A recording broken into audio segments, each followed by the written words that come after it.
Pride and Prejudice by Jane Austen. Chapter 1. It is a truth universally acknowledged that a single man in possession of a good fortune must be in want of a wife. However little known the feelings or views of such a man may be on his first entering a neighbourhood, this truth is so well fixed in the minds of the surrounding families that he is considered the rightful property of some one or other of their daughters. "My dear Mr. Bennet," said his lady to him one day, "have you heard that Netherfield Park is let at last?" Mr. Bennet replied that he had not. "But it is," returned she, "for Mrs. Long has just been here, and she told me all about it." Mr. Bennet made no answer. "Do you not want to know who has taken it?" cried his wife impatiently. "You want to tell me, and I have no objection to hearing it."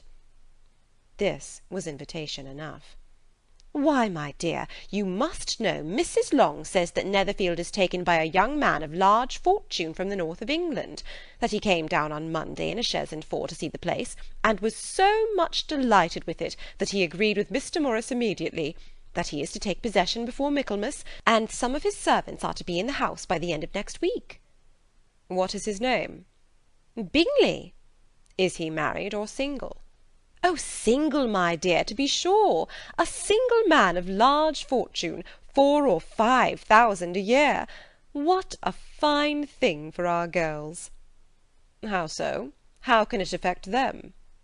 "My dear Mr. Bennet," replied his wife, "how can you be so tiresome? You must know that I am thinking of his marrying one of them." "Is that his design in settling here?" "Design! Nonsense! How can you talk so? But it is very likely that he may fall in love with one of them, and therefore you must visit him as soon as he comes." "I see no occasion for that. You and the girls may go, or you may send them by themselves, which perhaps will be still better, for as you are as handsome as any of them, Mr. Bingley may like you the best of the party."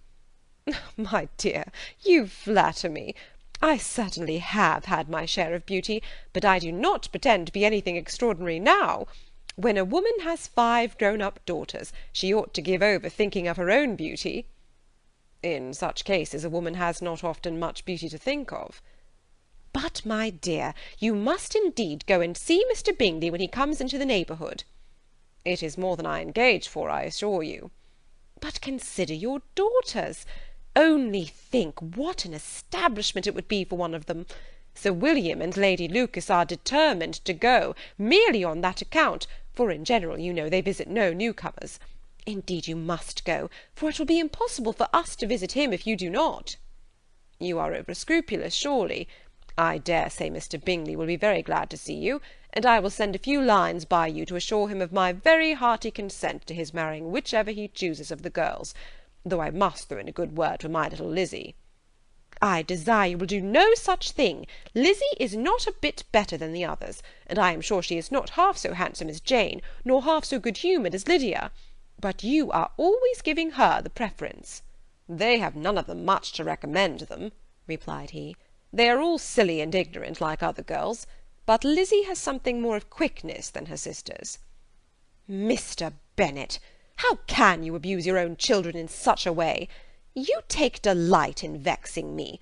You have no compassion for my poor nerves." "You mistake me, my dear. I have a high respect for your nerves. They are my old friends. I have heard you mention them with consideration these last 20 years at least." "Oh, you do not know what I suffer."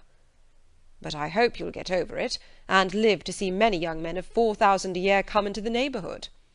"It will be no use to us if 20 such should come, since you will not visit them." "Depend upon it, my dear, that when there are 20, I will visit them all."